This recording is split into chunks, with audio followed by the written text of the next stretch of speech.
Good morning, everybody, and welcome to the 22nd meeting of the Equalities and Human Rights Committee. Can I ask everyone to turn off mobile devices and put them away, please? This morning we have apologies from Oliver Mundell and Alec Cole-Hamilton.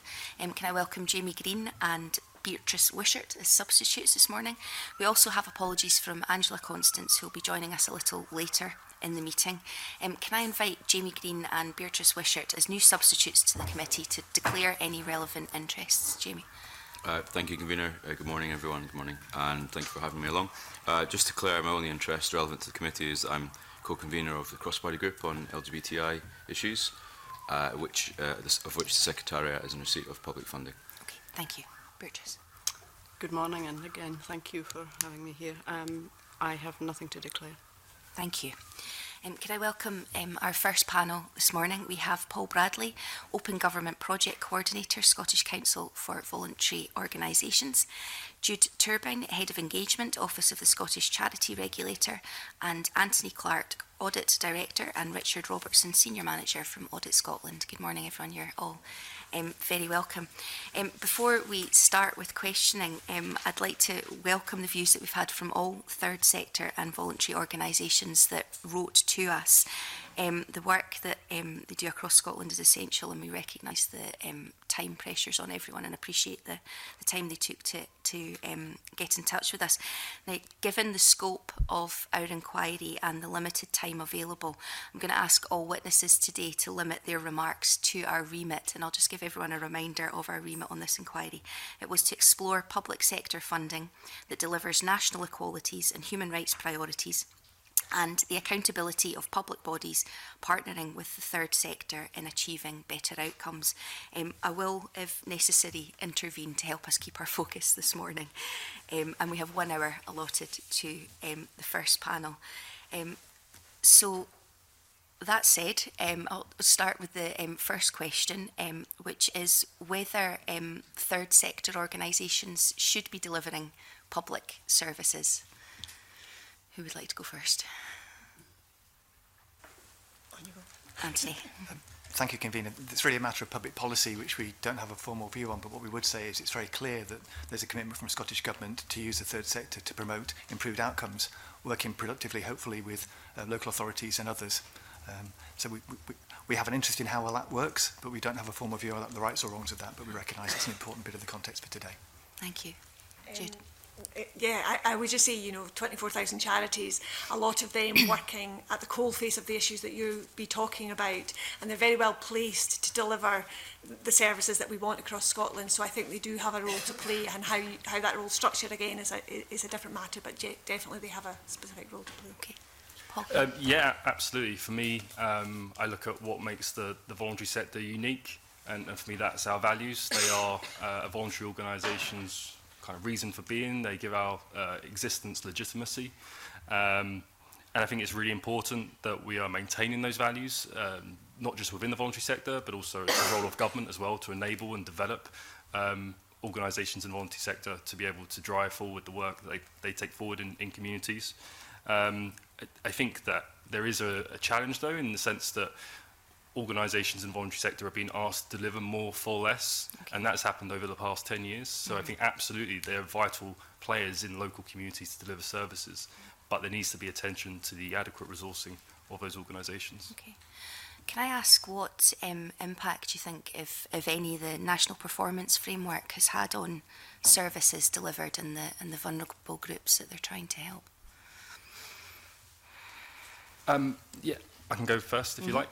I know this is an area that the committee has been looking at, I think, for quite some time now, and I think we now have that revised National Performance Framework, and I think that gives us a solid base, the new 11 outcomes that we have linked to the Sustainable Development Goals, and I can move on to that in a moment.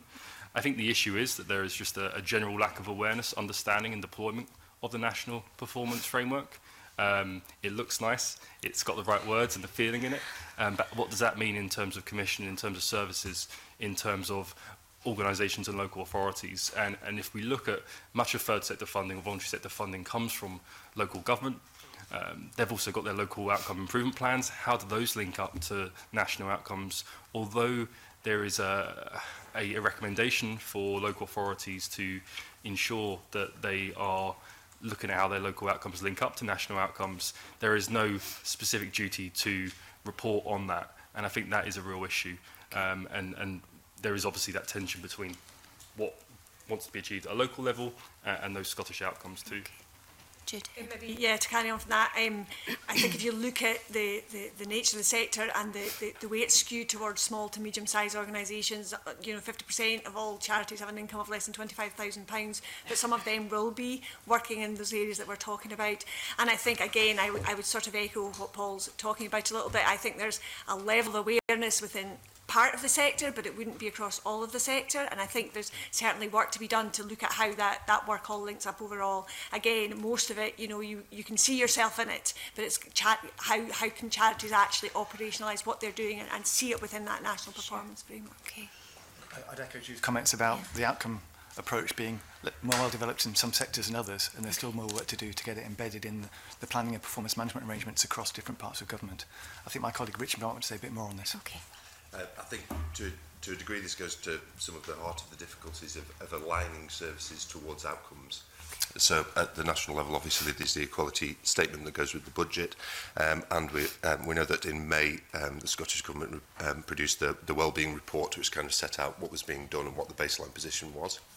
I'd echo the comments about then the LOIPs, if you will, the local outcome improvement plans, and it's how well they marry together, and then also how well those LOIPs can collect what's happening in what's clearly a complex and wide third sector. So some of it, I suppose, is about understanding those kind of clarities and how those different plans align together. Okay, thank you.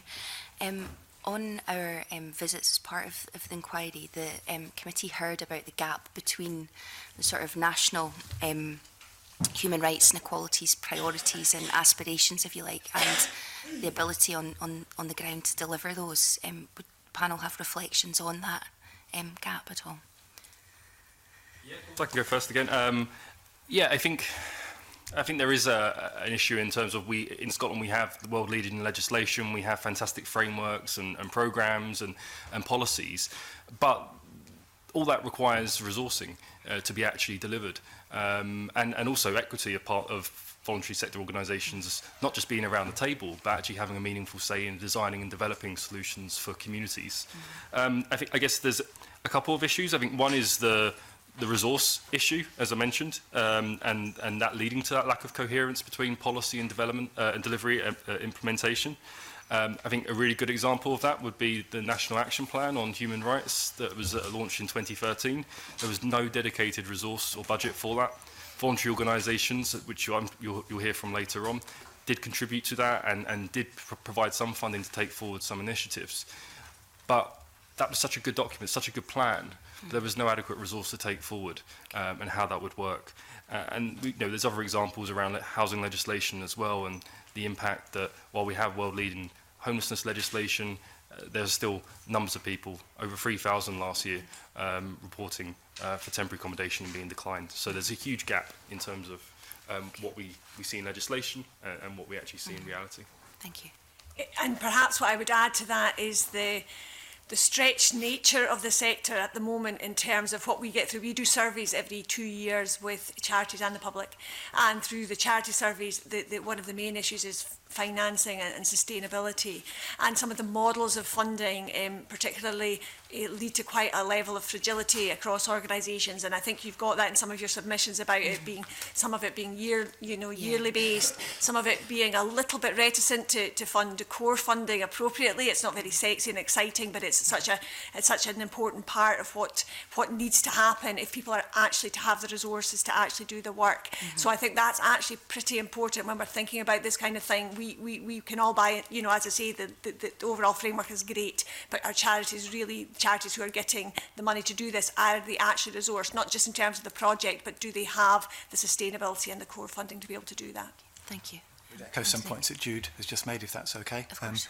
We've been promoting the Accounts Commission in general long-term strategic planning for quite some time. So if you're going to deliver long-term outcomes, equality and human rights outcomes, you need to plan for the long term. And the partners that are working with you to deliver those outcomes need to have clarity and confidence that the resources will be available. That's difficult for local government and central government, but we think it's essential that they move in that direction. Okay, thank you, that's helpful. Jamie Green has a supplementary, then I'll come to Mary Fee. Oh, thank you, Convener.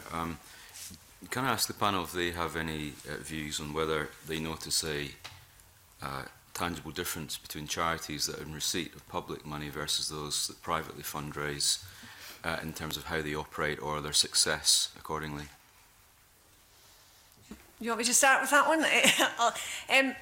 I would say I think that's probably a difficult question to answer, but for most charities, even if they are getting public funding, they will also be getting other sources of funding. So most charities have a mixed portfolio.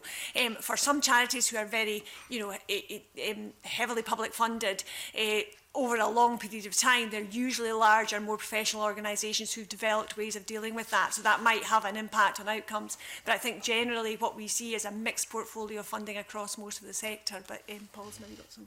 Yeah, no, I think what you saw in submissions was that it's small organisations that really challenge to get that funding as well. They don't have the capacity or the resource to put that time in, and that's come up quite a few times. I think there's also, especially for small organisations who are so reliant on state funding, there is a real issue that keeps coming up time and time again about a tension between the services that they deliver and the funding they receive, and stopping them from being able to be a challenging voice, upholding the rights and needs of the people that they're representing. And I think that's a really big issue. We know that those organisations receiving funding from the state, all funding from the state, are disproportionately those organisations based in deprived areas. So it's absolutely vital that they're able to use their experience, use their expertise to challenge local authorities, to challenge government and challenge public services. Much of the evidence is anecdotal, and given the nature of it as well, it's not one that we go around talking about specific instances, and there's a challenge there for us to how we talk about that and how we encourage more discussion around that without fear of losing funding in the future. But I was at an event a few weeks ago around this inquiry, and it was the first time that I had heard that there is possibly, well, I had heard from people in the room that there is something in their contract now that states that they are not allowed to challenge the particular local authority or public service. And I think that whilst that is anecdotal, I think that is very, very clearly an issue that has to be looked into if that is now coming up to Scotland. That doesn't happen at a national level, it shouldn't be happening at a local level, and we don't want to see what happening in the UK in Scotland. I'm very sorry to say, Mr Green, that we don't have any evidence one way or the other in terms of different models of funding across the third sector. But I think it does raise a broader point, which is the evidence base around what makes a difference. And it seems to us that in this world of outcomes, that's a very challenging issue for the people that are funding services and the people that are providing services. And we know the third sector has been giving quite a lot of thought to what kind of evidence they can gather to demonstrate they're making a difference in communities. We've shifted from the old-fashioned kind of a unit-based productivity inputs, process models towards outcomes, but the evidence to demonstrate outcomes is complex and long-term by its very nature. That's something I think everybody's grappling with at the moment. Thank you. Good morning, panel. Apologies once again for my voice. I want to look at a lot more detail at the assessment of outcomes at a local level. Who assesses the extent to which local authority budgets are delivering national human rights and equalities priorities? I don't think there's a single answer to that question, Mrs Fee, because the scrutiny arrangements and the oversight arrangements will vary from local authority to local authority, and it really depends what kind of services, what kind of outcomes you're looking at. So some of the scrutiny might take place at the Community Planning Partnership Board, some might take place in the Education Committee, some might take place at the Integration Joint Board. There'll be a range of different places where there's scrutiny and oversight of the delivery of outcomes. That's one of the challenges in many ways, I think, to aggregate all of that evidence to get a sense of what's actually happening at a regional or a national level. And I mean, adding on to that, because it falls on quite nicely, is I think one of the main challenges around all this stuff is that you are having multiple funding streams, quite rightly, asking for slightly different things at slightly different times, looking for outcomes in slightly different ways, and there's sort of a need. There's been some quite good work done by Evaluation Support Scotland, working with others to try and look at harmonisation of reporting, and it is a very complicated area, but if we don't start to take that a bit more seriously, what we're doing really is we're putting quite a burden on organisations, charities who are having to report in many different ways to many different organisations, and it's actually it's a quite hefty burden they have to bear, and it doesn't probably give you the evidence that you need because it's not aggregated in the proper way. Yeah, I guess at SCVO we've always said that we think that the National Performance Framework should be aligned with, or the budget should be aligned with the National Performance Framework, and that going right down to the local level. I guess the issue is that, and around that we want to be able to see where the money's flowing to achieve certain outcomes and across outcomes. The issue, I think, is that policy has to come before the budget. And at the moment, if we look at the National Performance Framework, while it's still a vital tool, there are still many gaps within it. And I think that that needs to be developed even further to ensure that that is representative of what Scotland's national outcomes should be and how those should be achieved. I think one big example is gender equality. I think there was independent analysis from Newcastle University at the start of the year that essentially said that gender equality was non-existent in the National Performance Framework. And I believe Engender said in their submission that only 2 of the indicators relate specifically to advancing equality of women. So it leads to the question, whilst, yes, we want to see our National Performance Framework aligned with our budget and ensuring that money is flowing to those areas, there is a question over whether, if that actually happens right now, will there be certain groups who will actually miss out? And I think that is a really interesting one to be discussing further. I think that's a conversation that we are going to be having with the Scottish Government and National Performance Unit, who are very much up for having a conversation about developing the indicators and areas further. But it's a very complex area, I think. And just to follow on from that, I mean, you spoke about, Jude, harmonisation and trying to find a way to harmonise all the different ways that local organisations assess. And I'd be keen to get your view on how much work is involved, particularly for third sector organisations, to do all of that assessment work if they're kind of doing it on their own because they don't know what they're meant to be looking at. And we hear frequently from third sector organisations the stretch on their budgets and the difficulty they have in managing their budgets. Does this put an extra pressure on particularly the staffing of third sector organisations to do this work? Yeah, I think that's what comes, that's what comes to us from when we do our surveys, when we talk to charities, that it's if you just had one of those things to report to, one funding stream to report to, then actually that would be quite simple and you could do that and you could invest the time. But if you think about it, they'll all be running at different cycles, sometimes different times of the year, sometimes it's yearly, sometimes it's two yearly biannual, different ways of reporting. And actually, if you think about it, if you want to do a good job of showing your impact, if you're being asked to do that in different ways for different people, it's actually quite a serious piece of work that needs to be done. And I think it relates back to the original, well, one of the original things I said, I think in answer to the first question, in that people are finding it difficult to invest in the people that could actually help with that kind of work. Because if you get, a stream of funding to do a particular project, you'll find it quite easy to get the workers who are directly working on that project. But how do you get the money to get somebody to actually work with, doing the reports and supporting all that kind of stuff? And so it becomes an added on role often to something else that somebody's doing, and therefore taking them away from the, what it is they're meant to be doing on a day-to-day basis. So I think there's an issue about harmonisation reporting, and it's sometimes even starting with the simple things of having a clear shared understanding of what outcomes look like and what they should look like for different areas of work, shared language around certain things, shared ways of measuring things. Now, I'm making this sound easy. It's actually extremely complicated because we know that we want to see the impact, so we want to measure it, but you do need to put a lot of investment in working out how you could actually do that.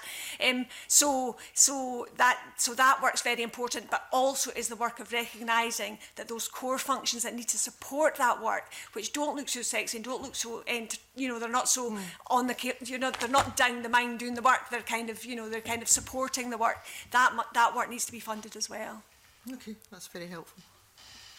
It's also an issue for local authorities themselves and the need to keep on reporting on different frameworks and measures, and that's obviously a conversation that needs to be had.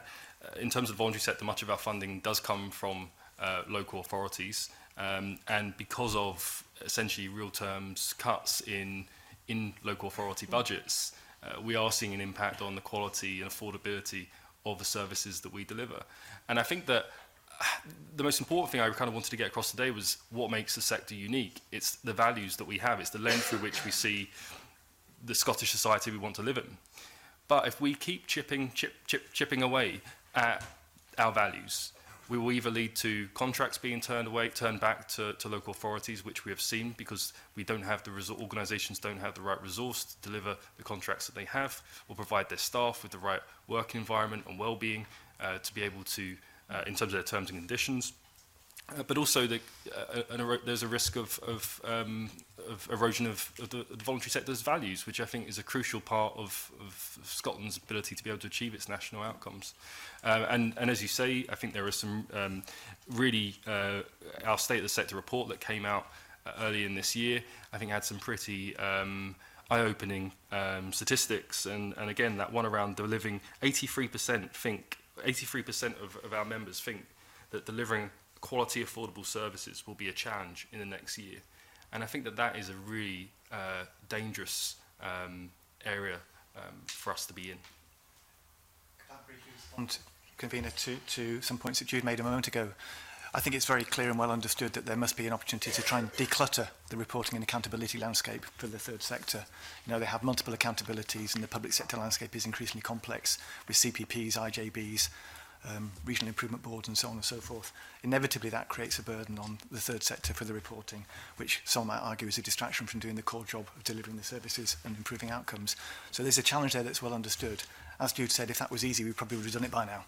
And I think there's a collective commitment from everybody to try and work together to align those things.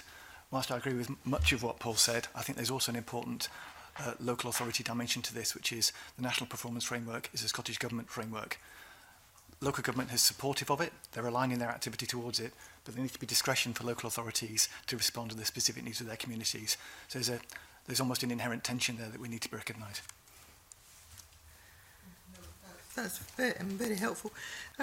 Can I come to our panel members from Audit Scotland now and ask a specific question of you? And do you look at any of the grants and the contracts that are awarded to third sector organisations and assess their impact, or do you not have the capability? Is that not something that you do? So our responsibility in terms of auditing the third sector, it's a slightly tangential, it's an indirect interest. So our interest is in following the public pound through the funding from local authorities through to the third sector. And put simply, what we're interested in is whether councils and other public bodies are clear about what they're trying to achieve. So are you clear about what you're wanting to use this money for? How effectively they're monitoring the use of that money? And then thirdly, whether or not councils or indeed other public bodies are able to assess the impact that funding's having. We don't tend to look at individual grants and individual services. We tend to look more at the wider governance and accountability arrangements. Okay, I could bring in Angela Constance for supplementary and then Annie Wells. Thank you, Convener. Good morning to the panel. Mr Bradley, I wanted to pick up on the issue that you raised about the quality of services and financial constraints not chipping away at your values. Now, we all know the reality that the public pound is precious, and I'm not demurring from the importance of resources, but I wondered how, given pressures, does that not mean that how the statutory agencies work in partnership with the voluntary sector is all the more important? Does it not mean how they share that challenge, how they share that information, how they share resources, how they work together for solutions, how they reform services in partnership with the voluntary sector, with users at the very heart of the process? In addition to resources, are these things not of utmost importance too? Absolutely, completely, and yeah, everyone knows the challenges that we face. It's not just a voluntary sector issue, it's a local government and national government issue, and one of the things we wanted to put forward in our response is the idea of looking at forming new dynamic partnerships between different agencies, such as COSLA, local authorities and government themselves. I mean, what we've seen, I guess, I think it's back in 2009, there was a third sector or a joint statement between COSLA, Solace Scotland, Scottish Government, and that was focused on looking at how those partnerships could be developed, what joint working would look like in terms of a gold standard, But that was 10 years ago now. And since then, we've also had almost a decade of austerity. And I think that the challenges that local authorities and voluntary organisations have had to face has eroded that sense of partnership and trust. And obviously there are really good examples in different places, but it's how do we get that back? And absolutely SCVO are currently working with COSLA to revisit that joint statement, to think about what are the practical things that we can do to really support local authorities, our members and other voluntary organisations to work in partnership. I think there is an issue with the involvement of the voluntary sector. Sometimes feels like it's a numbers game, that we're invited to the table a little bit late. And it's not just about being around a table, it's about having equity in those partnerships. Recently, I was involved in the Children and Young People's Mental Health Programme Board, and we were approached very last minute about putting forward a representative from the voluntary sector to be on that board. Now that, for me, that process is completely at odds with the design thinking approach we should be taking, but also the idea that one organisation can represent on such a complex issue, the voluntary sector, is something that we need to change. We need to change culture, we need to change practice. And I think it's important actually that voluntary organisations and others who are part of programme boards and other groups understand the different roles that they are to play and the value and the merits that they can bring to those discussions. I think that is really important. I think there is definitely a role there for SCVO, for other bodies like COSLA, to be championing that way of working and to be drawing out best practice too, and how we think things should be done. Okay, and if I could just quickly ask, 'cause I think this is more pertinent to the SCVO than other organisations. Do you feel that once you're at the table, that you are listened to and that you can do that thing that the voluntary sector do so well, which is the whole truth to power? Yeah. Okay. I think it really depends. It depends on, a lot of it depends down to the individuals that you're working with. And the work that we're doing, for example, SCVO with the Scottish Government, my own personal experience has been fantastic. It's been a really open discussion around the National Performance Framework and sustainable development and the human rights aspects in that. And that is down to, I think, staff feeling as though they're empowered to be able to have those open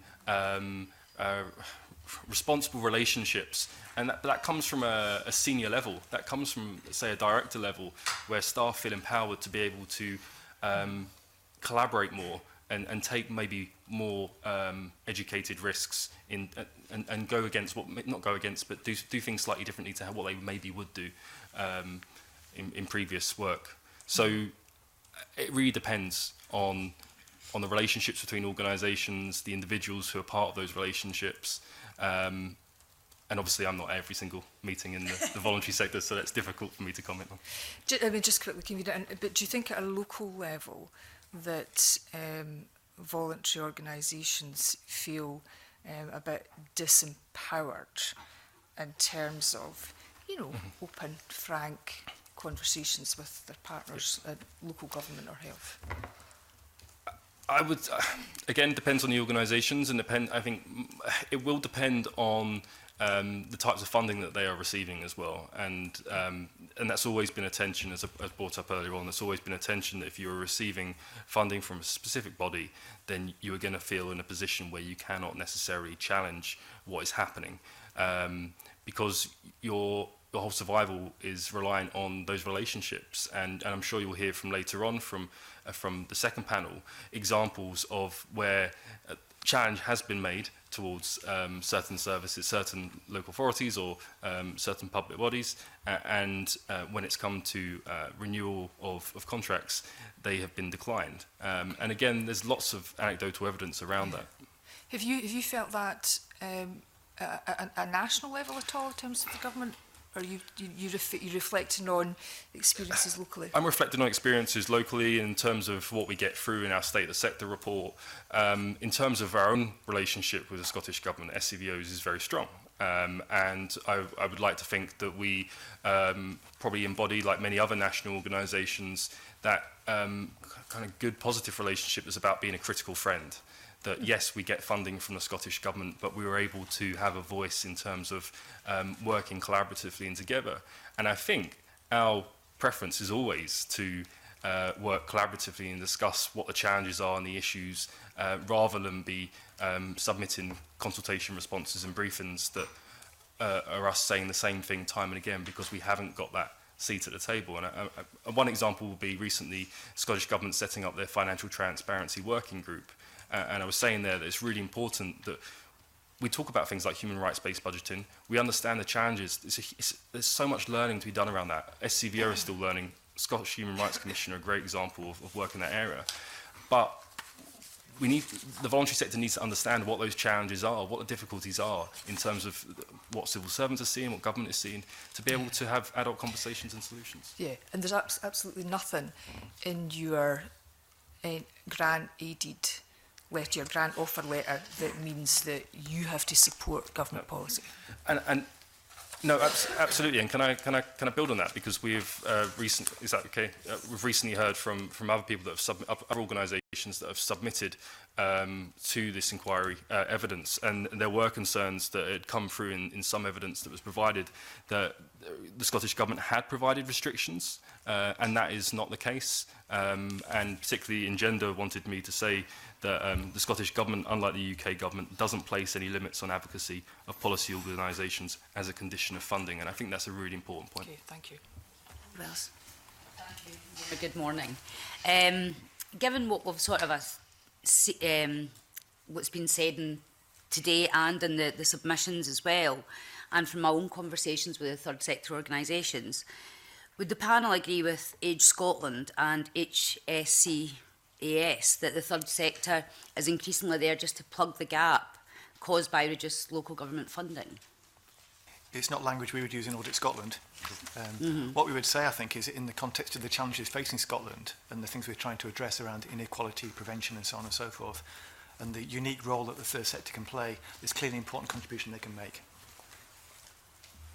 I think it's a very interesting question. I think there certainly is and always has been a role for the third sector, for the charity sector in that space. What we have to guard against is them, taking up the slack where actually we need, national public bodies to be, or local public bodies to be doing that.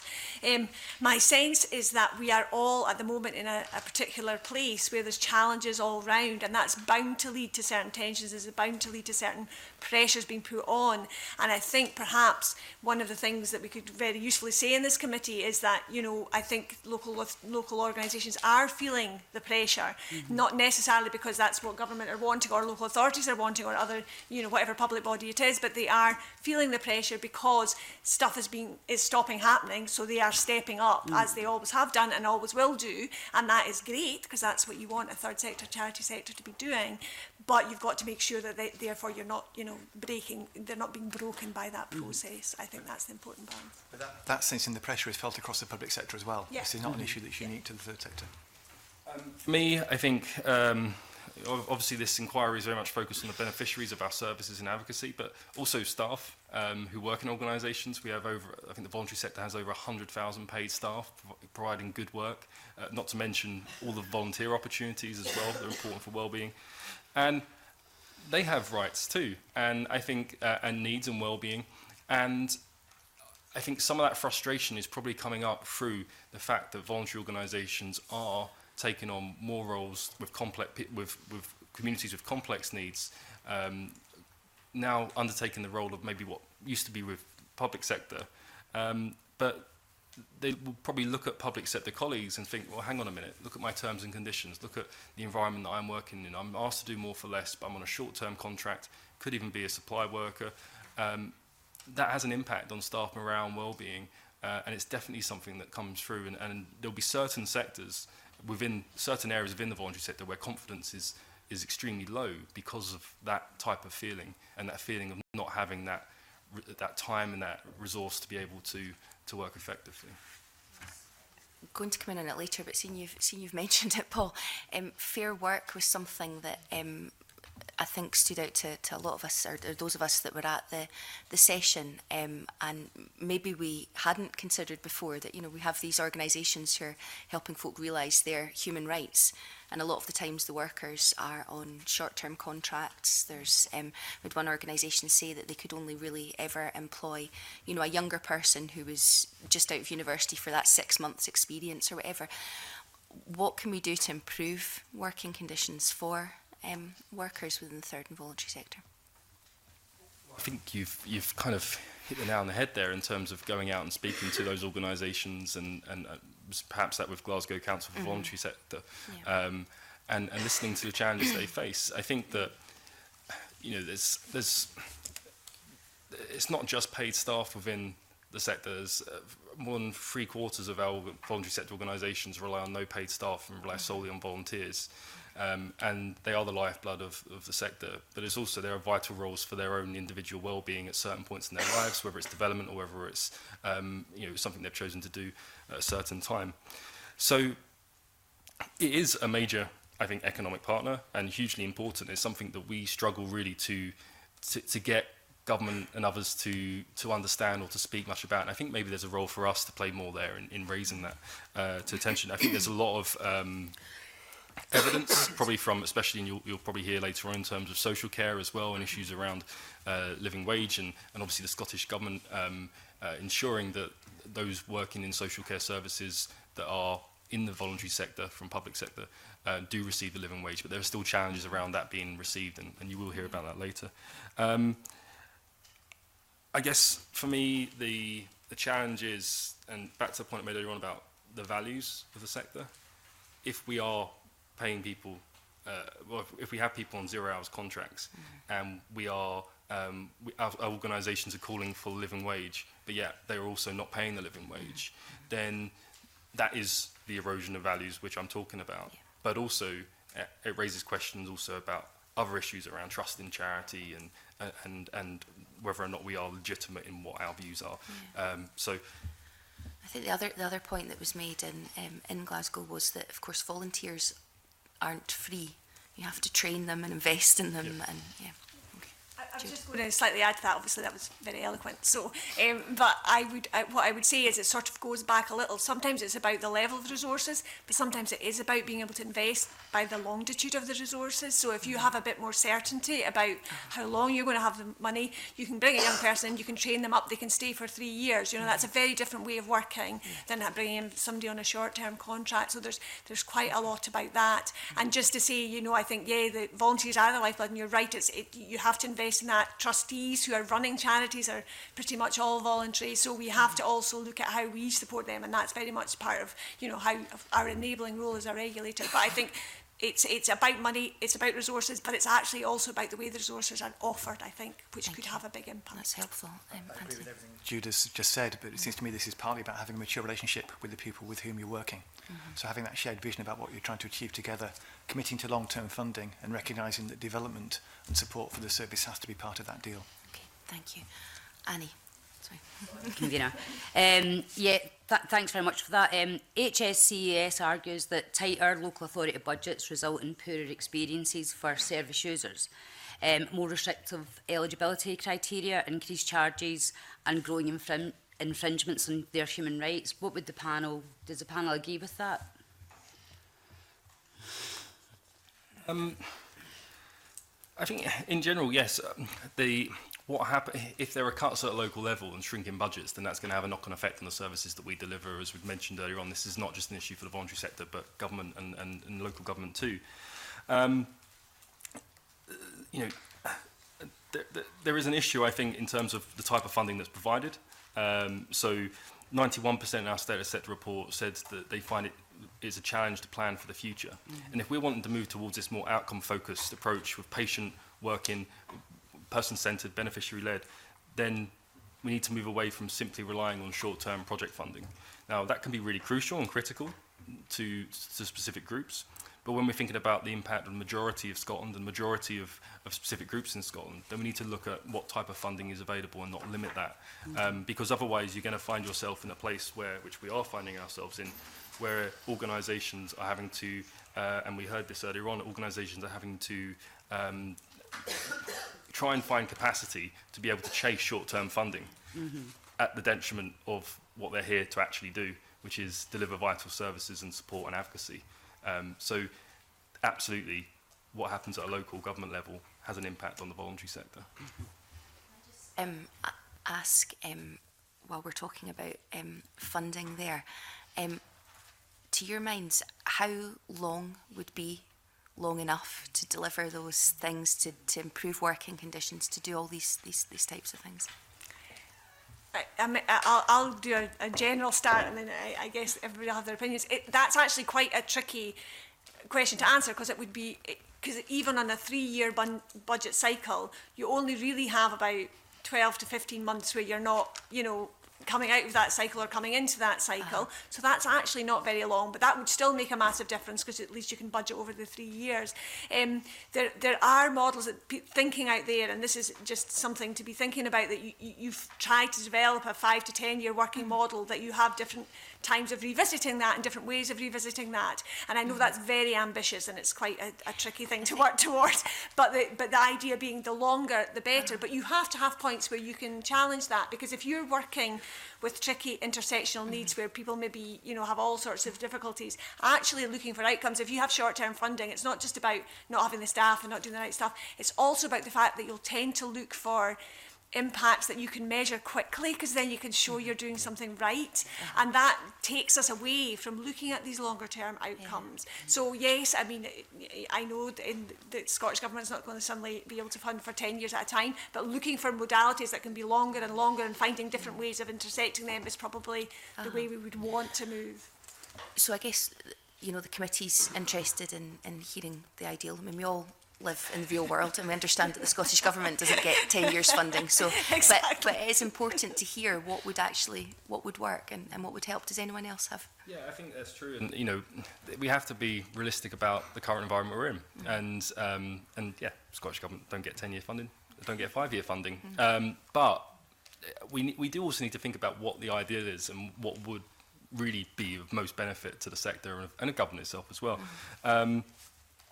I think that sometimes we fall into a trap. I think a very difficult question actually, and we fall into a trap of saying 3-year funding. That's what we need. But I would ask, where's the rationale for that? What is the reason for it? There isn't. I'm not saying that there's a problem with short-term funding in certain instances. It can be crucial and really important, but it's linking it back to what we're trying to achieve, what outcomes we're trying to achieve, and what is needed in terms of resource and capacity to deliver on those outcomes.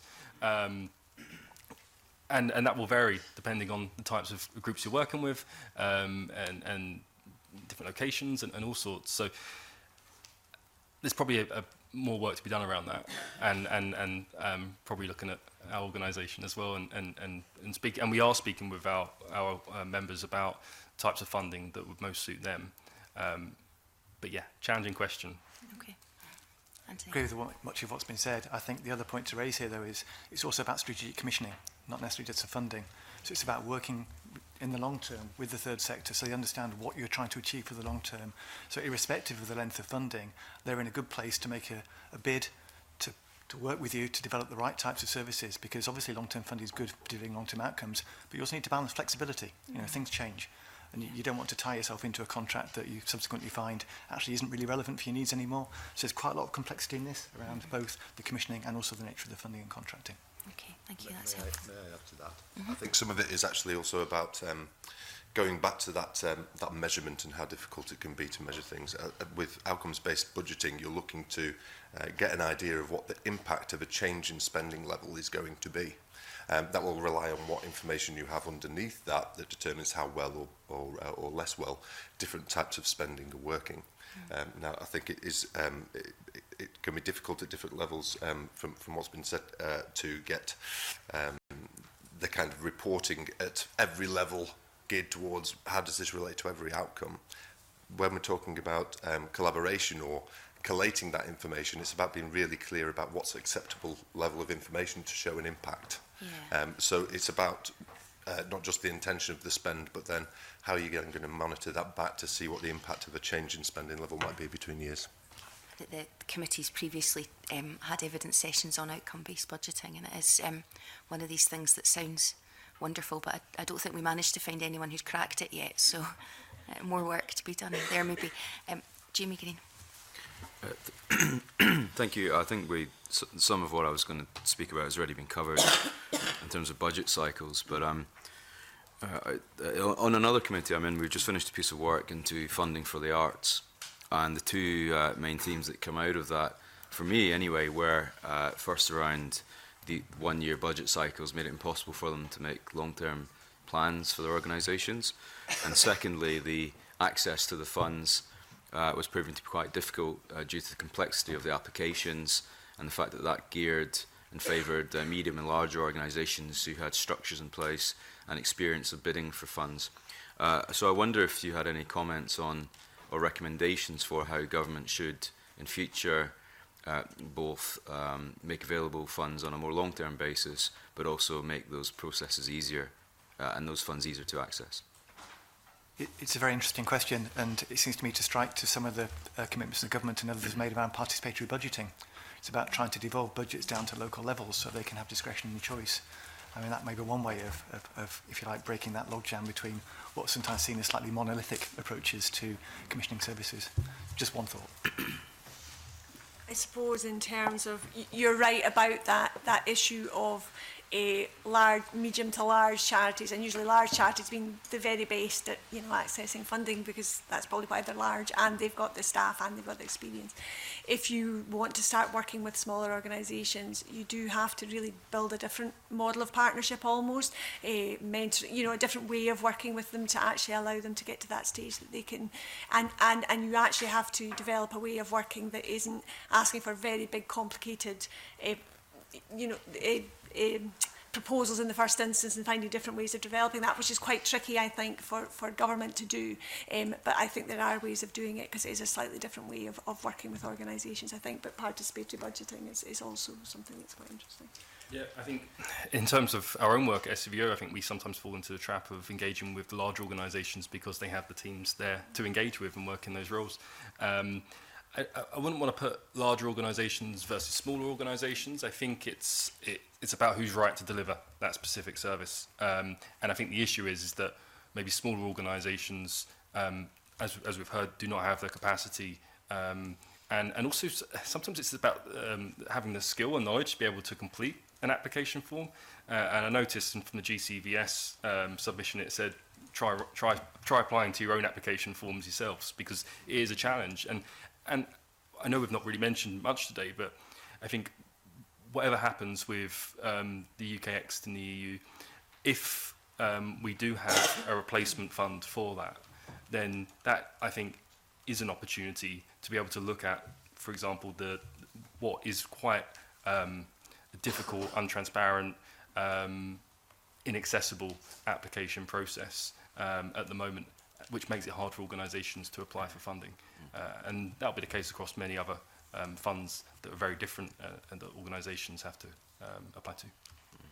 Thank you for those responses. I see a lot of commonality in the responses that this panel is giving to other panels I've heard on other types of inquiries into funding of this nature. And one of the themes that came out very much so was the layer that big government is very well suited at giving big chunks of cash to big organisations, but at a local level it was often quite difficult to see that relationship of how someone sitting in Edinburgh could fund a very small scale project in the tens of thousands or less, and how they would directly influence that. So that's very interesting feedback. The other thing I'm quite keen to maybe explore, I know we're tight for time, is this idea that on a sectoral basis, if there are charities or third sector organisations working in the same space, and perhaps one or two of them are in receipt of public funds, and the government is making a difficult or indeed controversial decision to move those funds from one organisation to another, it creates an element of internal competition within that sector, and how you think they could better deal with that so that the funds are actually resources and money is pooled in the best place to meet the needs of the people they're all trying to serve. Yeah, I think for me and for SCVO, of course, you know, as I said, there's 40,000 voluntary organisations, more than that, and there are lots of different organisations working in the same types of spaces, and we would try to encourage more collaboration between those organisations that are working on particular issues, and it's one of the things that we try to achieve through our Scottish Charity Awards, is actually looking at the partnership approach that organisations take to deliver on specific outcomes, to make best use of resources. We know as well from our State of the Sector report and other evidence that absolutely organisations are feeling as though almost equalities of having to kind of compete against one another. And you know, you get into a game, I guess, of listing all the equalities and which one's a priority, but they're all a priority. And we need to look at all of that and the intersections of that, and really ensure that organisations are working together to deliver on all the qualities. I think just on the point of funding as well, and on funding smaller organisations, and funding national organisations, I do think that one of the things that works really well is, or does work well, is the government's funding of intermediary bodies, which I think play a really crucial role in bringing those voices to organisations like our own intermediary body as well, whether that's health or gender and other areas. I think that's really important for us to be able to gain insight on what's happening on the ground. I'm not sure there's a simple and easy answer to this one, Mr. Green, because it seems to me that when difficult choices having to be made about shifting resources from one service to another, inevitably there might be dissatisfied people. But it seems to me there are some important principles around this, about openness of the process, openness and transparency, clarity of how the decisions are being made, and also making sure that people are clear about on what basis those decisions have been made. I don't think that can ever eradicate some sense of dissatisfaction for people if they end up not being successful, but I think those might help to mitigate some of those risks. Thank you.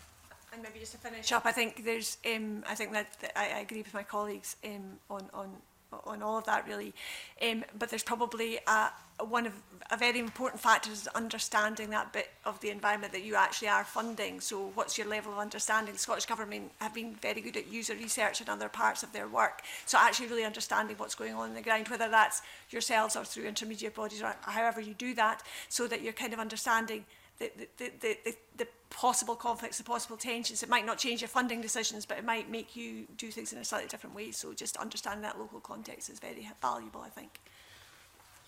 Fulton McGregor. Thanks, Convener, and good morning, panel. I think the line of questioning that I was going to ask about in terms of the partnership working between local authorities and the third sector has been mainly covered throughout your responses, and also mainly to my colleague Angela Constance. So I wanted just to actually maybe pick up on a specific aspect of that in terms of the integration with the linking up and working with the health and social care integration. If you get any sort of comment on that, how third sector organisations are linking into health and social care. I mean, given that health and social care is relatively new still as well. I think the evidence from our audit work is it's varied, if I'm perfectly honest, Mr. McGregor. I think there are, generally speaking, arrangements in place for the IJBs to engage with third sector providers, and obviously there's a commitment to use the third sector where appropriate to provide those services. But I'm not really particularly well placed to talk about what the particular arrangements are in different places or how well they're working. But it's certainly a question I'll go back and look at. If I can find anything, I could pass it on to you. Yeah, it's an area that I probably wouldn't want to comment on too much, as I think there'll be others that will be following up next, specifically in this area. I guess one of the things that comes through that's similar experience in terms of health and social care integration and other partnerships is that kind of democratic deficit and that equity that the voluntary organisations have in partnerships. And I think that will probably come up quite a lot in conversations about the voluntary sector's role in joint boards. But I think that's probably all I would say on that matter.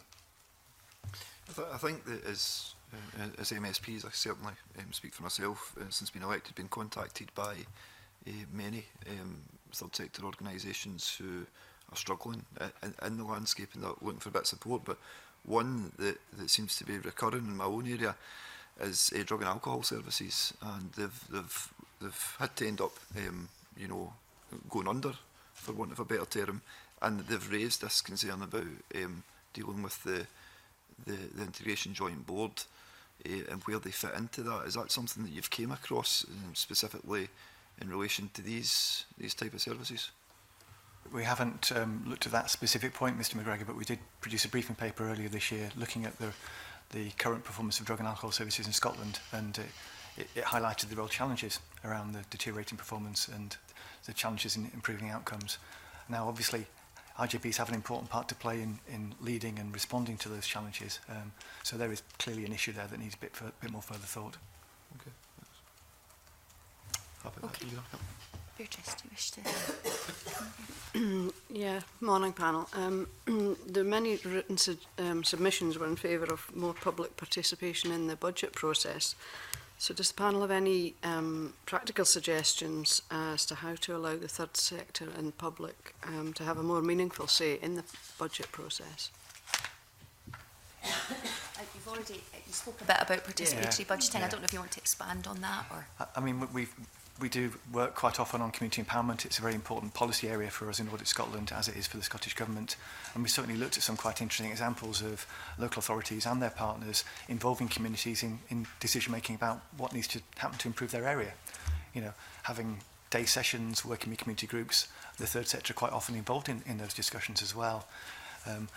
It's not easy, as everyone will appreciate, like finding the right way of having those conversations that can create meaningful and concrete proposals for change. It's not an easy thing to do. What I would say is I think the evidence I've seen suggests that when you involve people, they're pretty rational. You know, they know that there's a finite amount of resources out there. There can be tensions between different groups competing for the resources. You know, the whole issue about winners and losers is difficult to manage. But those are the kind of things that we're seeing that look really quite exciting as developments. And my sense is there's a real commitment to that out there. You know, local authorities, we think, are really trying to grasp the nettle of engaging their communities effectively, but it's not easy. And I'm sure colleagues from the third sector will have views about how well they feel they're involved in those processes. I can't really comment on their perspective, but we certainly see a real commitment to developing novel approaches out there. Yeah, I think quickly, for me, again, this, back to that policy point, and we, at the moment, we don't, in terms of our national outcomes, we have a national outcome on human rights, but we don't measure the process around the budget, the Scottish budget. I think that's really important because that will allow us to understand the transparency, accountability, and participation in that. We have already results, draft results from the Scottish Human Rights Commission about the level of those three in the Scottish budget process. So there are indicators there. We need to use those to actually understand how we're doing, to then bring that into the conversation. An issue for voluntary sector organisations is that members of the public might not understand the budget, but we don't necessarily understand the budget as well. And trying to follow the money is very hard. And when I think about the sums of money that small organisations receive can be quite small. And if that just fits into anything under 2 million, it's very hard to find out where that's gone and what impact that's had. So there is a real need to look at, I think, international models, best practice, but back to that point again, working collaboratively with the Scottish Government to have a proper conversation about what the challenges are in Scotland specifically and how we can work together collaboratively rather than bringing the same responses back every year about the need for human rights-based budgeting. Okay, thank you. That's fine. Okay, well, thank you very much. That was very helpful. We'll now suspend briefly for 5 minutes.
Welcome back, everybody, and can I welcome our second panel this morning, Shabam Begum, Director, Scottish Independent Advocacy Alliance, Elric Onray, on Development Officer, Fife Centre for Equalities, Lucy Mulvad, Director of Policy and Communications, Health and Social Care Alliance, Helen Forrest, Chief Executive of Children's Health Scotland, and Susan Smith, Co-Convener of For Women Scotland.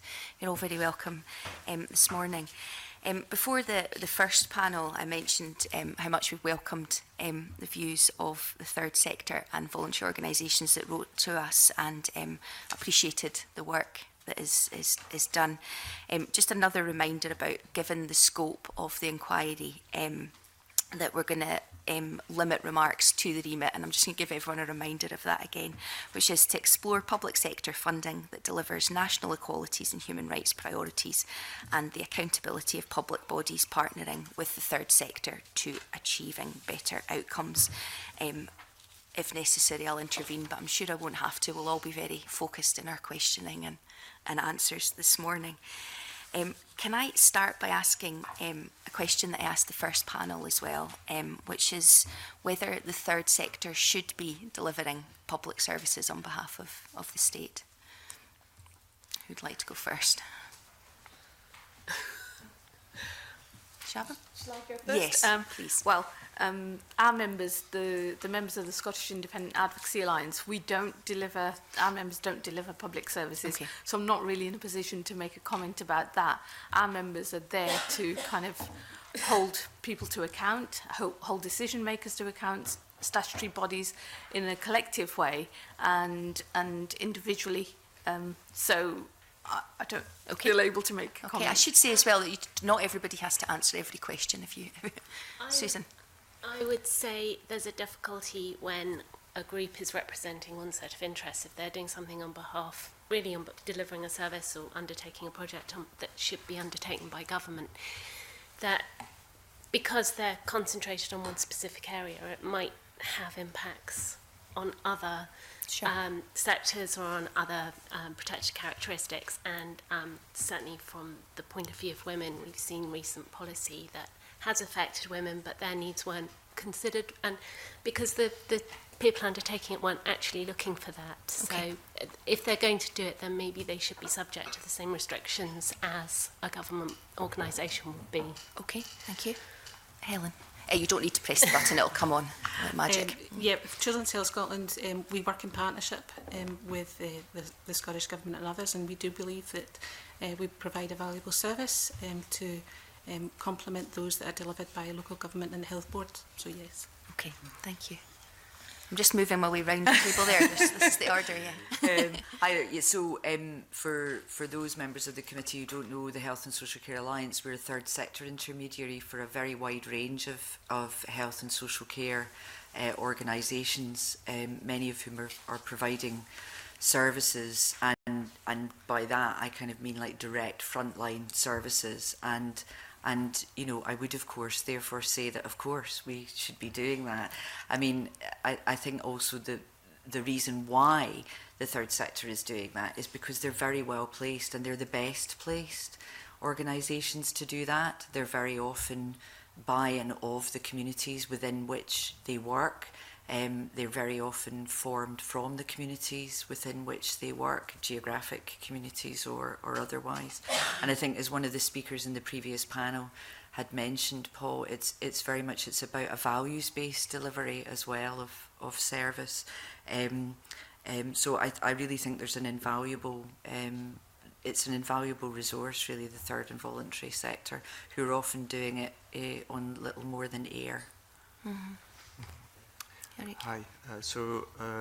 From the perspective of Fife Centre for Equalities, we don't deliver public service as such, but we do what most third sector organizations do. We step in when things fall between the gaps, which technically we would say should technically be on the public side, but we step in at the intersection of things not coordinating well. So sometimes we do, but we should not be there. So that's a long-going story.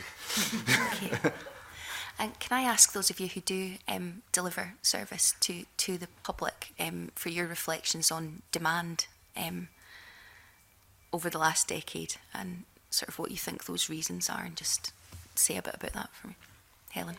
I think the demand is increasing. We provide direct services in Tayside, Perth, in Glasgow, in Edinburgh. We could do more, but we don't have the people in the areas to do more. It's increasing each year, year on year. Our area offices go out into the community. For example, Michelle went into the Dundee International Women's Centre, and from there she gets more work, so she knows there's more to be done, but she has to cap the work at how much she can cope with. So yes, we know there's more to be done, but we need then to go to the funding to get it, and we can't deliver. And what would you reflect the reasons for that increase in demand are? I can only speak from the children's health perspective, and that's the knowledge of human rights and rights is growing. The UNCRC is growing, and people know more about rights. And as they ask more questions, and more questions raises more people asking more questions about this. So for that group of people that she went into Dundee with, there was maybe 20 women that she was speaking to, and each of those women were international women who needed to know more about rights and equalities. They went then to talk about more people, and so it's on the ground level that the information then gets out, and then more work is needed. Okay, thank you. Shaban, have you seen an increase in demand, and what would you be? Our members are definitely reporting an increase in demand.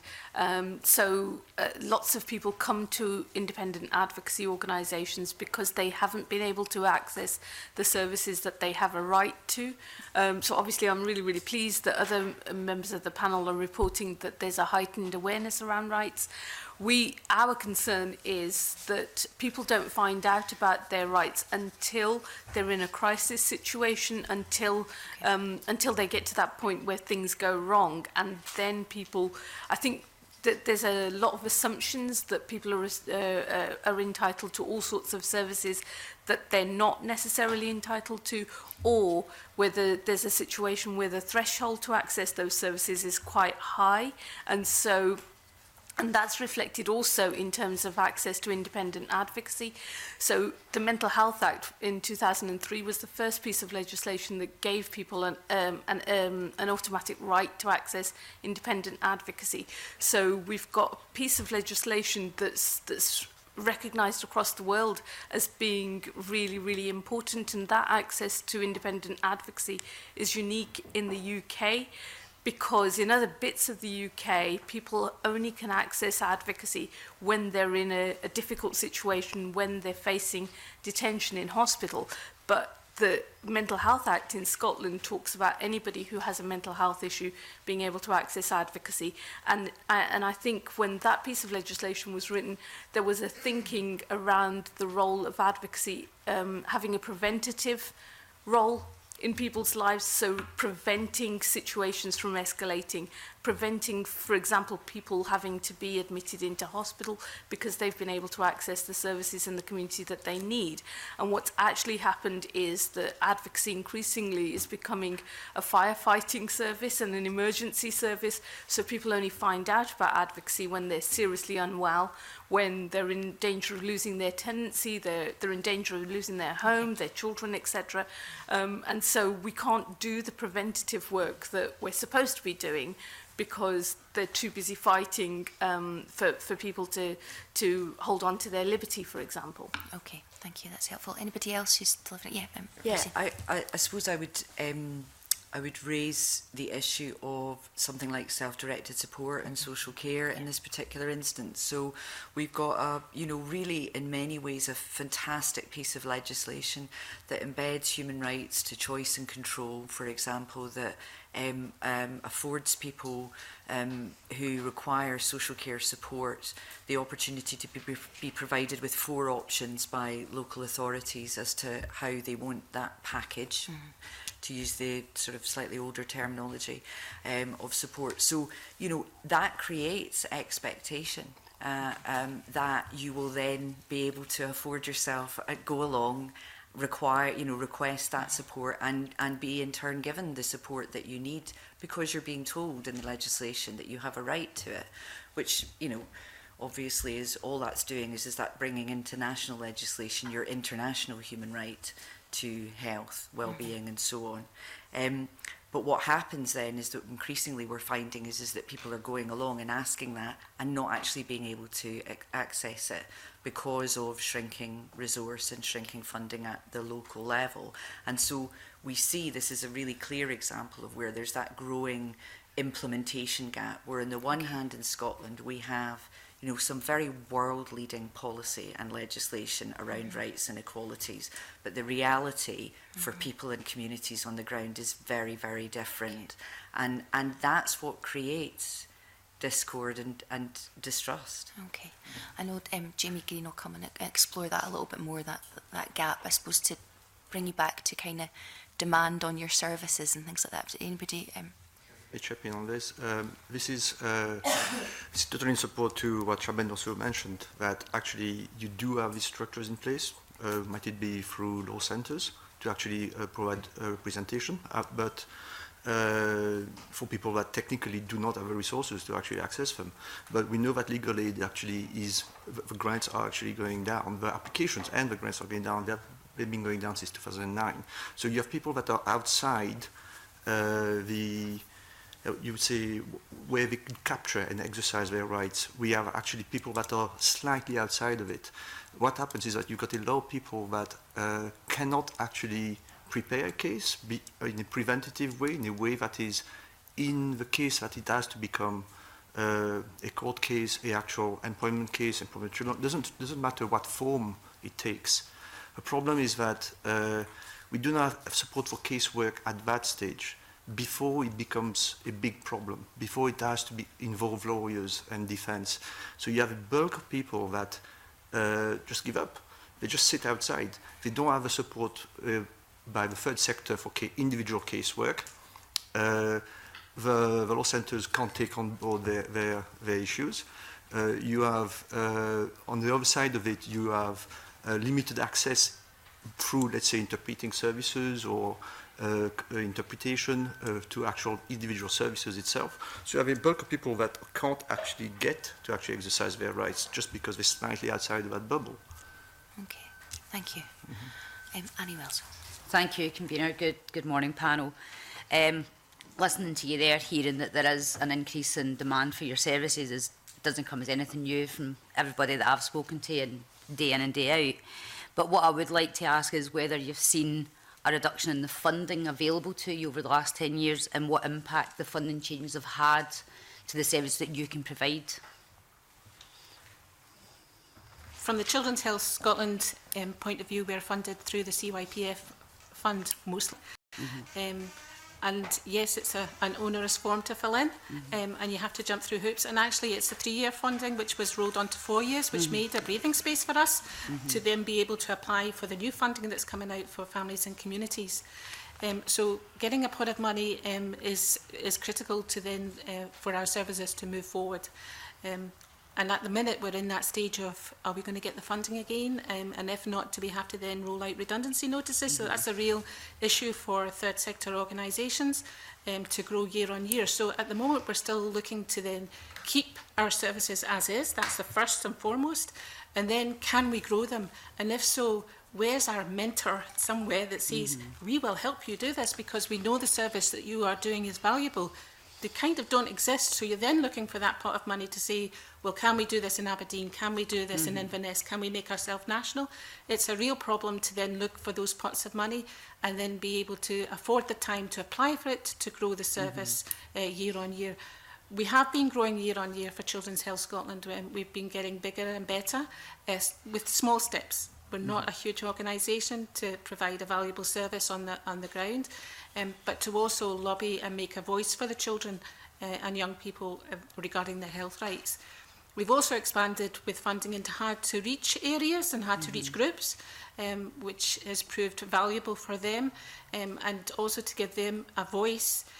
They find it even hard to know there's a doctor in their area, never mind where am I going to find them. So, and as we have more people coming into the country, this is the hardest to reach groups has been a growth area for us to help. But finding pots of money is very difficult.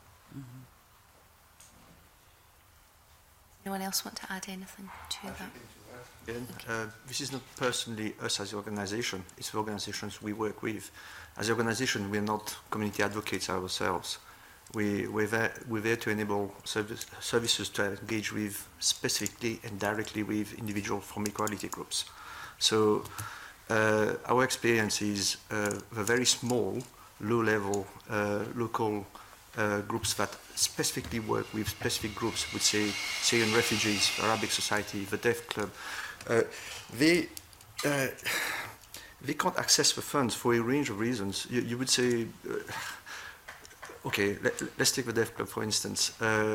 Even for a 10K pot for hours for their native language is not English. That form is not in BSL. That is a start. And then you have TSIs do not write policies or do applications on behalf of another organization. So, so their English is not good enough for the form because that's not their native language, but the form is not geared towards it. TSIs sit outside of it because, oh, we're not allowed to actually write policies and application forms, which is understandable. I'm not saying that's understandable, it is.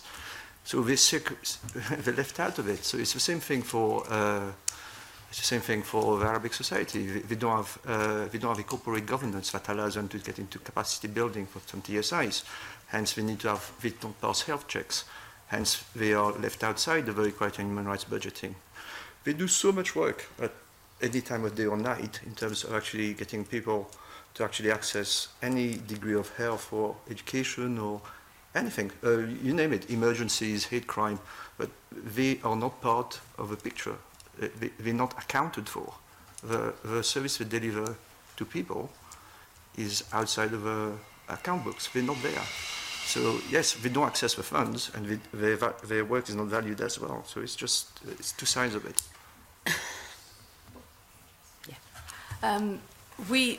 The SIA works to lobby and campaign and make sure that new bits of legislation have include a right to access independent advocacy.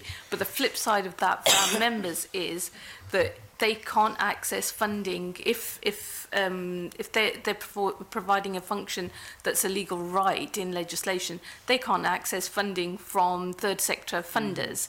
So they have to rely on the NHS and the local authorities and the IJBs for their funding.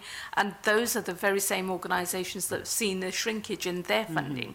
So, and we carry out research every 2 years called the Advocacy Map. And so before 2008, before the economic crisis, the funding for independent advocacy was going up on a very, very small scale. It was going up. And since then, we've found that most advocacy organisations are reporting either that their funding has been actively cut or it's been frozen. But the demand for independent advocacy is continuing to grow because more and more people are finding out about their right to independent advocacy. But the organisations themselves are not growing to meet that demand.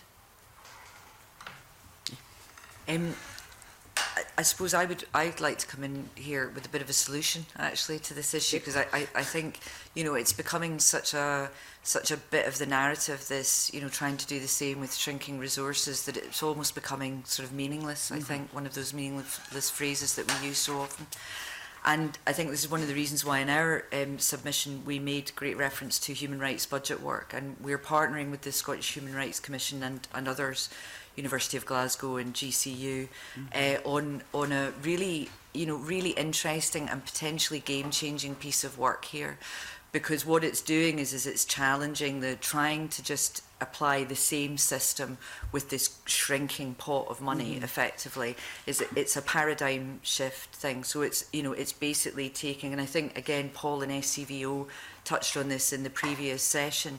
So you're starting from a different place. You're starting from what do people need and what are their rights, and then where do we get the resource and what resource do we need in order to meet that. And the whole way through all of this process you've got these underpinning principles, but that are also practically applied around transparency, accountability and participation by people in decisions and third sector all the way through that. So there's obviously the SHRC response to the consultation, which I think contains some information about that, but they've produced a series of briefing papers, which goes into great detail about how, the actual how, because that's often the place then we then go to.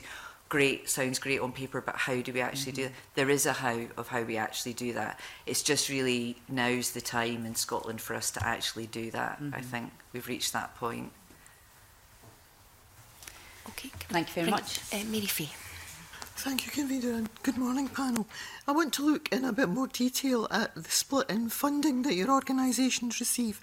And I wonder if you could give committee a bit of detail around the percentage of funding that you get from the public sector. And within that funding, how much of that is grant funding and how much, if any, of that is contract funding?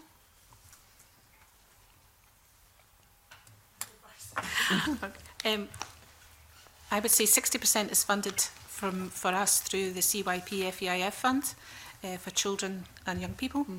And we've just gone through that process again for Families and Communities Fund that's coming out. And interestingly enough, we had to tick the box of whether we were doing it from the rights-based point of view or the children and young people. And we debated that to say, are we going to lose the funding because we might be going for the rights instead of... So that was a big discussion with our trustees around the table of, will we lose our money if we go for the wrong thing? So we've gone with our gut instinct and we've picked the rights, hoping that we still get the pot of money. So we're funded through that. We fundraise through other trusts and foundations. So we get other money from like the BBC Children in Need. We get from the Robertson Trust. We get chunks of money to deliver the services through those as well. And if we don't raise enough money in the year, then it's afforded through our reserves so that we go through ourselves. Because we do health and rights, we're not maybe able to fundraise as well as the other national organisations who have can go out with bucket collections and that. So we really rely on the trusts and foundations for our income to be able to deliver the services. Okay, thank you. Does anyone else want to? So most of our organisations, that because there's this statutory duty on NHS and local authorities to ensure access to independent advocacy, most of the funding for independent advocacy organisations comes from statutory sources.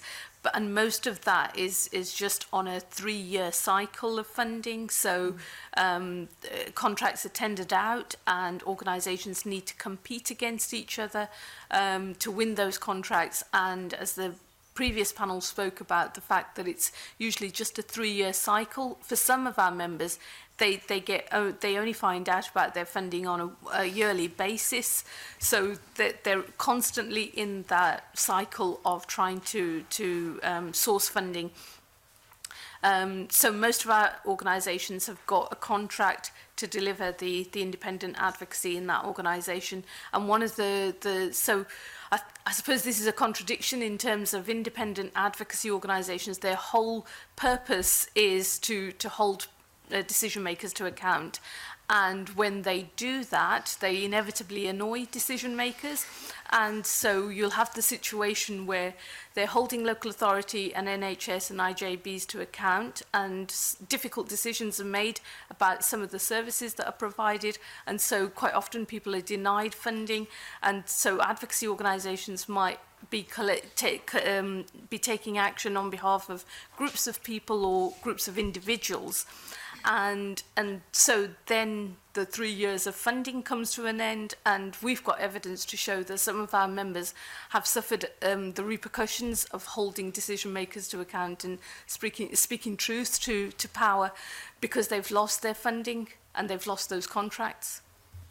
So when the challenge, their contract funding is removed?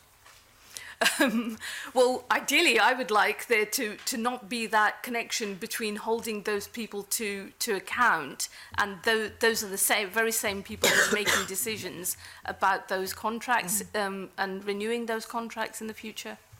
Okay. Obviously, the committee would be interested to see any evidence of that you had. If you wanted to write in with specifics, that would be really helpful. Yeah, that'd be helpful. Okay. Do any other panel members want to comment on the mix of funding that you get? Funded from donations, and we have no paid staff. We have no, we get paid for we don't get paid for producing anything. Similarly to Murray Blackburn Mackenzie, who I think also did a submission, they did a fundraiser, and I think we've all got a few £1,000s in the bank, but so we're running on gas. Okay. Okay. I don't think that's unusual because I also do work for another charity who gets bits from Big Lottery, bits from Children in Need, but generally, again, it's all volunteer work from people who work in other related areas. Okay. 5 Centre for Equalities is relatively new. It's funded at local authority level. So we receive a block grant from 5 council. We're lucky that it is on a 3-year basis, so that's really good. And we also diversify with specific areas of work and specific projects, which could be from any sources, depending on the work that we deliver. For this, we have to deliver a specific service level agreement, and it's quite similar to some ways to SIA, which is we have to work as critical friends to the council. How do we make this better? So we're really there to some ways to enact the Equality Act towards the local authority. So it's a quite unique setup because we inspect how the local authority is performing on equality and diversity. It is this position of being a critical friend. Okay. And I wonder if the panel could give us any information on the public funding that you receive. Are there human rights and equalities outcomes attached to that funding?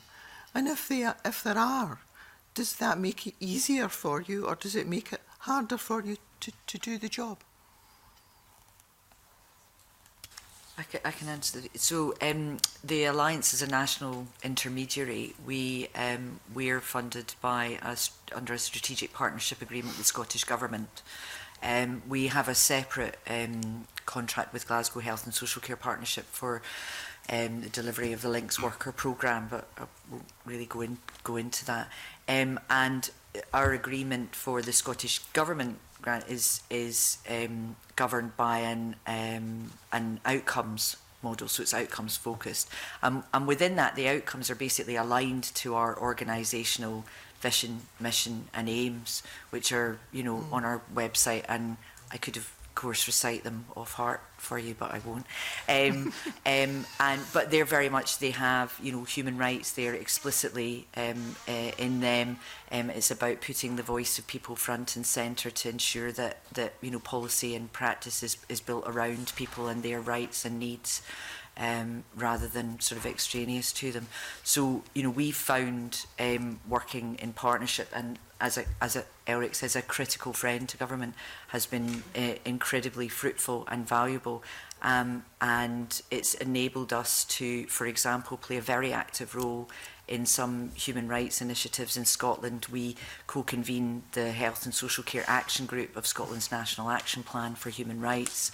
We're very involved in the development of the second National Action Plan for Human Rights, and have been involved in various other bits of work. So I think it's helped us really progress the rights of disabled people living with long-term conditions and unpaid carers in Scotland.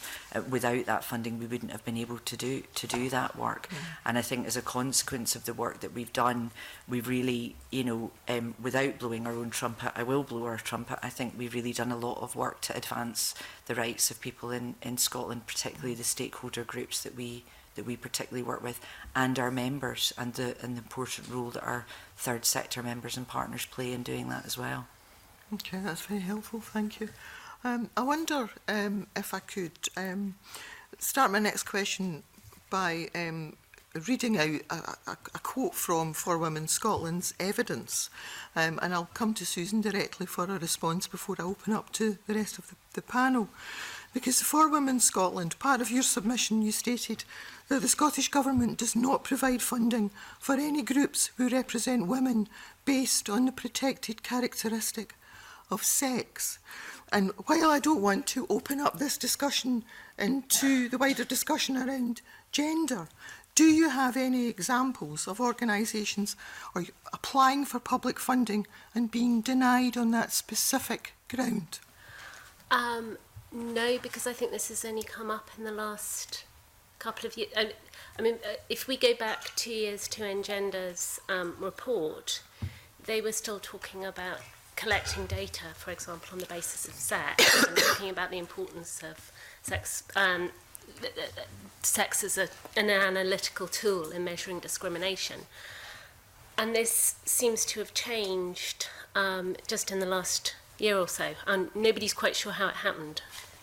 And so this is the issue, that now what we are hearing is that, for example, the applications to the Equally Safe Fund have to be fully inclusive. They are not allowed to use the exemptions in the Equality Act.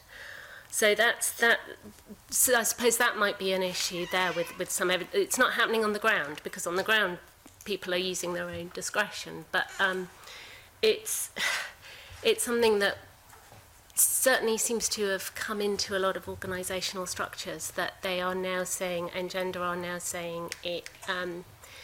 They are not saying it's a sex-based. They're not saying they're a sex-based organisation anymore. They're saying that they're a gender-based organisation. Because it's only just arisen, that's why all these other groups have now started, like ours, have now started to analyse policy. And that's the problem, that policy has not been analysed, and these groups have not been analysing policy. So then we get things like the Scottish Prison Service policy, which was hugely problematic. And that is an area where people should be analysing it on the basis of sex as a protected characteristic. But on the specific question of organisations being refused funding, I don't know that anybody's actually applied yet, because there hasn't been a funding review since then. So, nobody's had the opportunity to put in.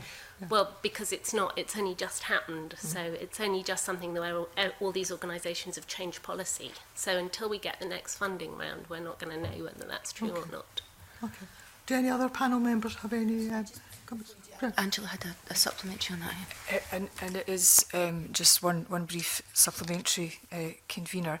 If I understood Ms Smith correctly, she said that there is evidence that in terms of applications going forward for the Equally Safe Fund, that the government is not allowing the equality law, the 210 equality law exemptions.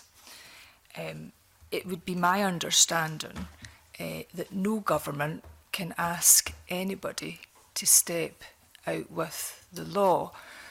So I think specific examples would be appreciated, but perhaps it's maybe more a question that we can ask the Minister, because that's a serious allegation. Well, it was on account of a parliamentary question that was asked in the last session by Kezia Dugdale to Christine McKelvey about whether applicants to the Equally Safe Fund, what the policy was, and they had to prove that they had an inclusive policy.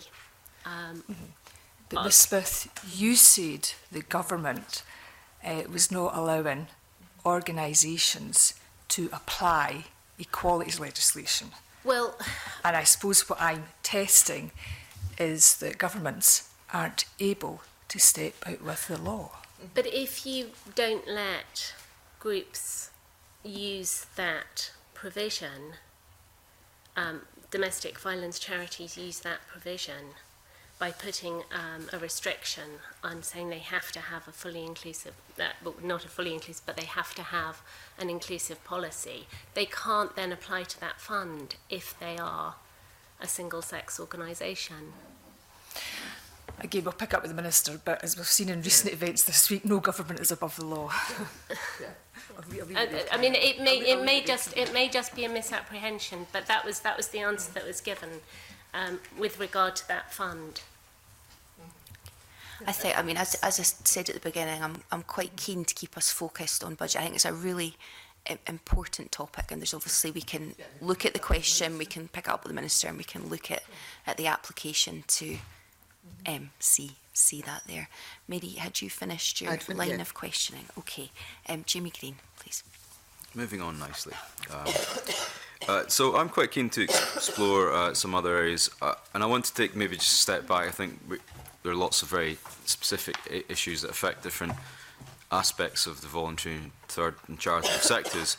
But I was quite taken by something that Lucy said earlier, and that's that, is this an opportunity, given that governments now are planning in 3-year cycles for equalities budgets rather than single years in some areas, and this is obviously budget scrutiny work.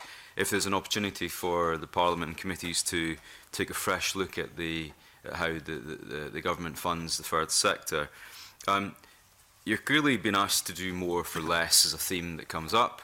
I guess that hits a wall at some point where there's only so much you can do without more funding. But given the scale of how many organisations are out there vying for the same pot of money, do you think there needs to be fundamental change in how we as a country address how we use the third sector and how we get value for money from it from the public purse? £24 million, 24,000 charities, 45,000 voluntary organisations. That's a lot of people and not a lot of money to go around. Chasing that pot of money, and I think transparency would be good in how to achieve or get part of that pot of money. And for smaller organisations, when you're trying to put policy into practice, how can they achieve the outcomes that you want? So to make visible outcomes. And outcomes are not for rights and for health number crunching. It's actually what difference are you making to the people that you're actually engaged with. And that's hard to then put on an application form that you've made a difference to the lives of people. So trying to get that across is quite difficult. So that pot of money, which may be a big spend, and you say, you've only helped this amount of people, but that's made a significant difference to these people. That's, I think that's an issue that needs to be looked at. So you're not just putting numbers in and said, yes, we've talked to so many thousand people and we've made a difference. Well, how have you made the difference and what impact has that made to that person, and get it down to that individual level. Okay, it's a really big issue that we have, because we're always inspecting how a local authority is delivering services to specific equality groups, and then we know that the third sector steps in when that doesn't happen or doesn't happen well or has to adjust in some ways. And then, so this is something I'm really stuck in. I really like data. I need to find out what's happening or not happening. There's not a lot of equality evidence in terms of monitoring of protected characteristics at the small detail in the delivery of services. And this is something that happens in the public sector as well as in the third sector. And so even organizations which are actually delivering a specific service to address a human right or access to a human right, they do not monitor the access to the right actually itself that actually is being sought after, and the characteristic of a person. So we can't gauge how much the public sector is doing or how much the third sector is doing, who's in between, because there is not a budgeting angle that actually looks at how much access to rights is happening, is it being accessed, is it not actually being accessed, and who is actually getting to use this service. It's a problem. We need the transparency, so it's really good that, for instance, the Exchequer is taking open government principles to actually provide as much information as possible. I think that will be really good, but it has to be matched on the other side in terms of we need a measure of the process of accessing rights, and how is that actually tagged. It doesn't work with the system that is archaic of doing a snapshot of the equal ops of a person accessing a service. It has to be at the point of access, what right is being sought, what's the characteristic that's relevant to a person at that time. And that's an issue that we keep seeing all the time. I think it's a fascinating question, really, and a huge question in many ways. I think just, when you point out the numbers of people employed or volunteering in the third sector and the amounts of money concerned, I think in our submission we'd noted some of the recent SCVO data that the third sector spends approximately 423.5 million on health-related activity and 1.6 billion on social services. That's in a budget pot of 13 plus billion though. So it's a fraction, really, of the overall pot. I suppose there's an element involved. The other thing that I would say is that I think it seems like a large number of people, but actually proportionally, how large is it and who are those people? And given the atrocious funding landscape and working conditions which many of these people are working in and volunteering in, it seems to me like there's more than enough work to go round, and in fact actually there's probably scope for many more people to be involved in that kind of work, and I'm not sure that that figure even really takes into account the legions of people who are volunteering, the legions of people who are providing unpaid care in Scotland, who are saving the Scottish economy something in the region of £10 billion a year. And we know the Scottish Health Survey came out this week that shows that 7 out of 10 of those unpaid carers feel that they're getting no support to do that, and are experiencing increasing problems with their own mental health and well-being. Again, we have great legislation that on paper provides them with all sorts of rights and opportunities to afford themselves of their own rights. But we know that partnerships are now saying that families are going to have to expect to do more because the public purse doesn't have enough money to fund the services. But I digress, because I think again the human rights-based approach has a lot to offer us here. And in fact, actually, I think the change that you're talking about is already beginning to happen, and we're seeing that in the increasing use of rights in rhetoric, but also in strategy and in policy. So this big piece of work that's undergoing at the moment with the Human Rights Leadership Group, who are tasked with creating an active Scottish Parliament that will incorporate economic, social, cultural, environmental and other rights into Scots law, I think that's going to bring about an even bigger shift. It's a cultural shift that has to happen, as well as an actual shift in money or a shift in perceptions. And it's one that's moving us away from a medical or charitable model of people in society as recipients of care, to becoming much more active and involved people in their communities and being seen to be capable of being those active and involved members in their community. The barriers that stop them from doing that aren't just bad things, but they're infringements of people's rights to be actively involved in community. And people have got a lot to give and to offer. They just need to be afforded the opportunities to do that. Thank you for that comprehensive answer. I think you touched on some excellent areas, and unfortunately we probably don't have time to go into those in more detail, but you do touch on something in that society. You talked a lot about rhetoric, legislation, Scots law. Is there the risk, though, however, that we in the political bubble pat ourselves on the back for passing wonderful legislation, world-leading legislation, but your experiences and your organisation's experiences on the ground is very different, and the general public's perception of their rights and access to those rights is very different from what we think it is? And given that the money can only spread so thinly, how do you think we bridge that gap between the reality of what we talk about in here and what actually happens at a grassroots level? Again, it's a really interesting question. I mean, I question sometimes about the work that I've done previously. Before the Alliance, I worked in mental health for the Scottish Recovery Network, and I introduced the concept of rights and aligned with mental health recovery then. And very often, most people, they know their rights, they understand the concept of rights. The language of rights is incredibly empowering for people, and that's what we want to see more. We want to see people empowered in order to be able to claim their rights.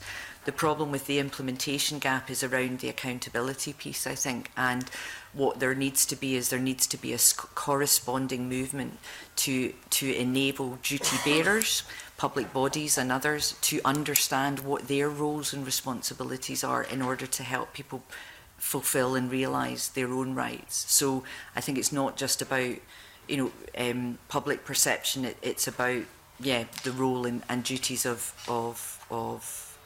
public bodies and others acting on behalf of public bodies to make sure we are doing everything that we can to help people realise their right. And again, it is that thing about that paradigm shift. So, you know, everything being spread quite thinly. What a human rights-based approach would do would say, you know, you start from the beginning, and actually you're not trying to do the same, oh, and human rights is another thing we've got to do with this ever-shrinking, you know, amount of money or pot. It's actually about what's in the pot, and actually what are we trying to achieve. So you start from your outcomes, and you actually seek to then make sure that you can follow the money, as I think was covered in the previous panel, back from this outcome to this is how much. So you're looking at how you raise revenue, what revenue is raised. You're really questioning a lot of things that are taken for granted now in terms of our budget setting processes. It affords us the opportunity to shine a light on those and say, are they really, you know, is the status quo working well for everybody? And if it isn't, what really does need to change? Because everything potentially can change. Sorry. I was going to say you're preaching to the choir a little bit here with the Equalities and Human Rights Committee. I guess part of this inquiry is us wanting to drill into that detail where those gaps are. I think we're all quite versed on where we're, and yeah, we absolutely agree with what you're saying there. Before I move on, do any other panel members want to talk about that, what that gap means to their service users?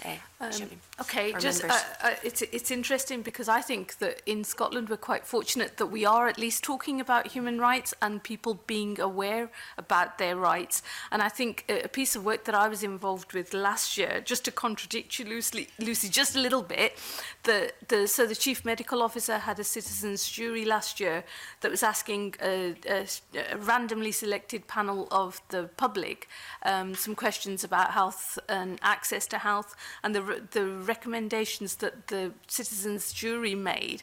The number one recommendation was that people need to know that they can ask questions of their doctor.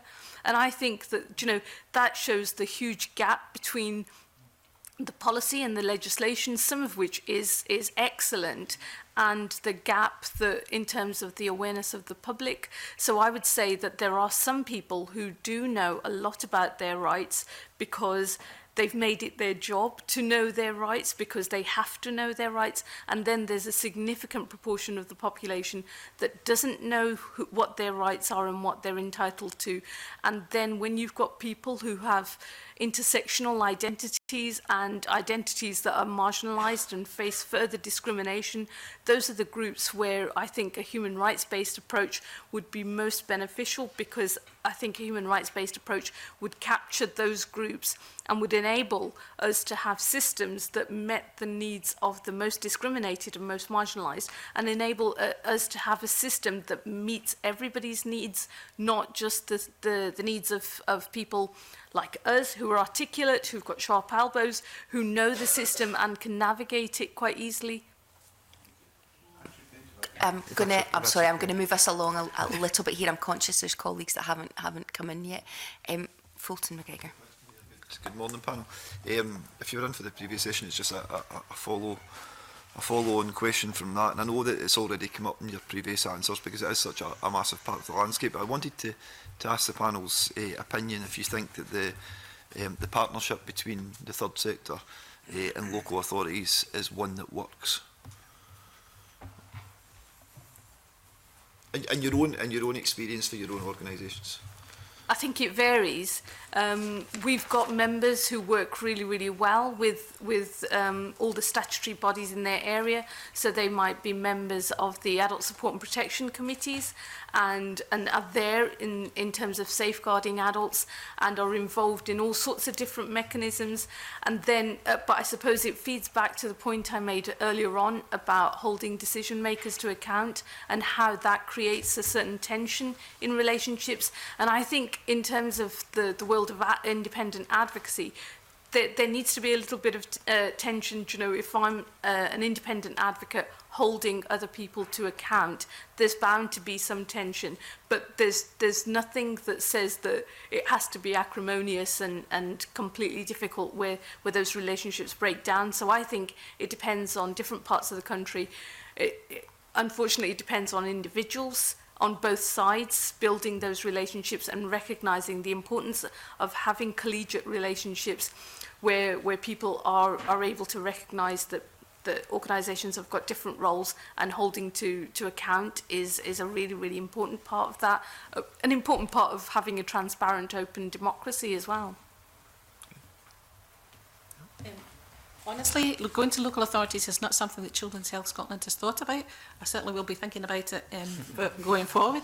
It's because we exist to for the rights of children and young people to access their health. So we've always looked at a national perspective and not the local government. So we've never gone to those local government to ask for those pots of money. We've always done it on a national level. And to bring it back to transparency of where you can find the money would be good. We go to the SCVO site and we look at their funding streams, and we engage with those to know where to find the money.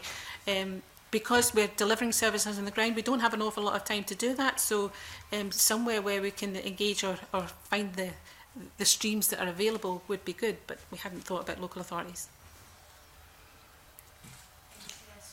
I would just echo what Shabine had said in terms of our members. It's a very varied picture, basically, and I think you can have different local authorities operating in different ways, different health and social care partnerships and IGBs working in different ways, and our members report differing experiences, also differing experiences depending on where you're engaging, at which points and in which sectors. So even within one local authority area, you can have different experiences if you're engaging to deliver health or social care services, or if you're delivering education services or whatever. So yeah.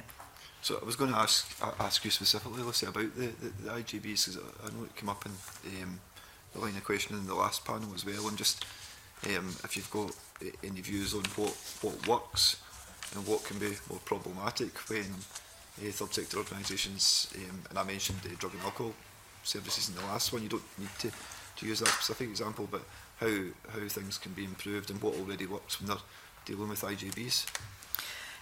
Well, there's a few case studies on our website that show where there's been good partnership working between statutory sector and third sector partners within any one partnership or IGB level.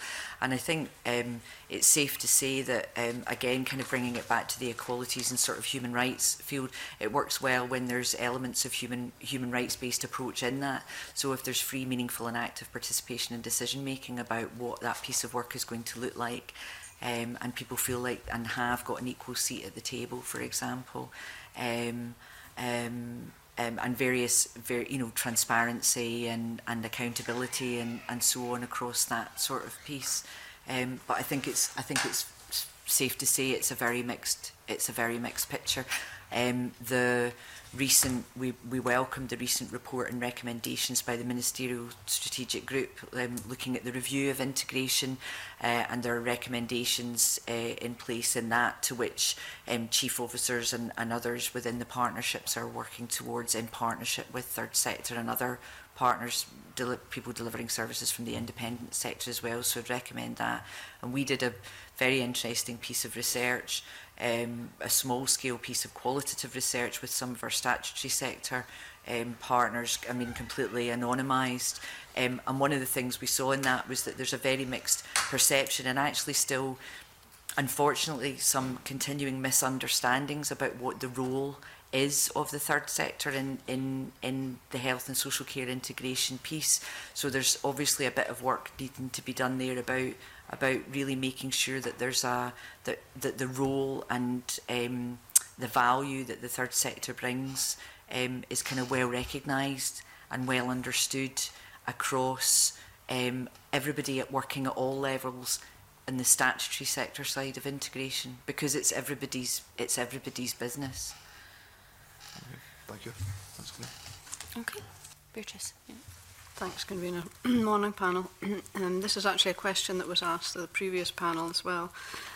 And it's about public participation in the budget process, and participatory budgeting was referenced, and I know how successful that's been where I come from. But just does anyone on the panel have any practical suggestions to offer to allow the third sector and public to have a more meaningful say in the budget process? If you do.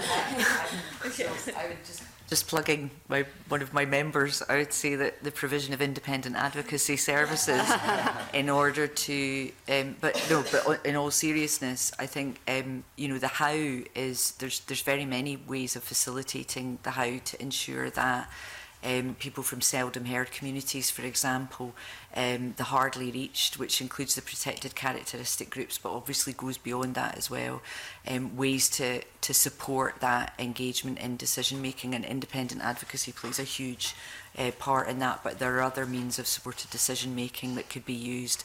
We could look at international models like personal ombudsman and so on, but that would be one suggestion I would make. Thank you. I would definitely think that the budgeting system that exists is quite good in certain places, but it tends to be also, it's geared towards delivering block services of organizations. It's not geared towards the citizen. So I would take an example. There's nothing like a good example. This case is, we had to step in because it was a person who had suffered from domestic violence, which was okay, so it happened actually on a farm, and the person only spoke Bulgarian. So that's an intersectional issue. You do have community interpreting services, say, that exist, but they are geared towards providing a service to the police or to health. So if an individual wanted to contact directly to a GP, they couldn't do it. The budget is set up in a way that it delivers a certain amount, a block amount to the public authority. So the individual had to wait two days before seeing a GP with a translator. So that's 2 days before it became a police case. So that completely tells you the story. In a shortcut, that when you're in between the gaps, the budget is geared towards organizations. It's not geared towards delivering directly to the citizen. A solution would be to give the local community interpreting service to have at least some of its money to actually directly provide service to a citizen that is in need at that time, not through intermediary of police or health or someone else. It has to actually serve a citizen first, and then engage the public service or a specific third sector organization that needs to actually step in. So I'll chip that in, I guess. I would just add that I think that in theory it's another example of the legislation and the policy being really robust and actually being really sound, but in practice that is inconsistent across the board, and I think that statutory services are in danger of not really recognising that they need to take examples of positive action to support certain groups to be able to engage in that budgeting process, because I think most people have difficulty understanding how budgets are drawn up and put together.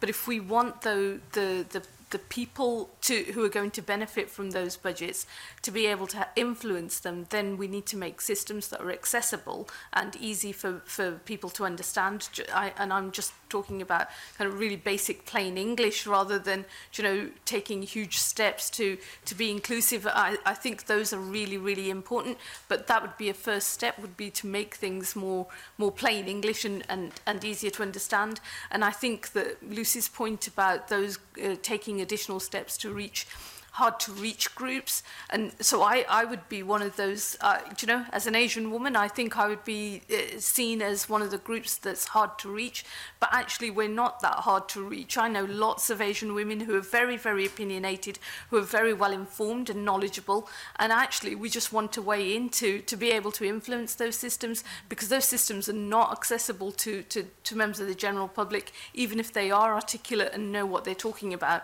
So those people who don't really understand how budgets are drawn up or how local authorities use their budgets or statutory services, there's so many barriers in the way. So I think we've got really good policy, but we haven't really thought about the implementation of that and how we remove barriers from all sorts of groups and recognise that some people will encounter further barriers. It's a good point. Thank you. Yeah. Thank you very much. Those points around communication are very well made, and certainly, Elric, there when you speak about BSL and foreign languages, I think it's inclusive communication, something we should definitely be striving for. Everyone's looking content, so I will bring our session to a close. Thank you all very much for your evidence. At our next meeting, we'll continue to take evidence as part of our scrutiny of the Scottish Government's budget 2020-2021, and I now move into private session.